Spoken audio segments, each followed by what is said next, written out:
পিলখানা হত্যাকাণ্ডের সুবিচার নিশ্চিত করতে রাষ্ট্র দায়বদ্ধ বলে জানিয়েছেন প্রধান উপদেষ্টা প্রফেসর মোহাম্মদ ইউনূস। জাতীয় শহীদ সেনা দিবসে এক বিবৃতিতে তিনি বলেন, পিলখানা হত্যাকাণ্ডের পর জাতিকে বিভ্রান্তিতে রাখা হয়।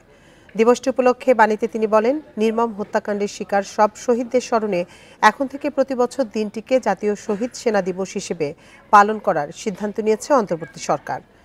গভীর বেদনার সঙ্গে শহীদ সেনা কর্মকর্তাদের স্মরণ ও আত্মার মাগফিরাত কামনা করেন। একই সঙ্গে পরিবারের সদস্যদের সমবেদনা ও সহমর্মিতা জানান। সরকার শহীদ পরিবার ও সব নিপীড়িতের পাশে দাঁড়াবে এবং বিচার নিশ্চিতের আশ্বাস দেন।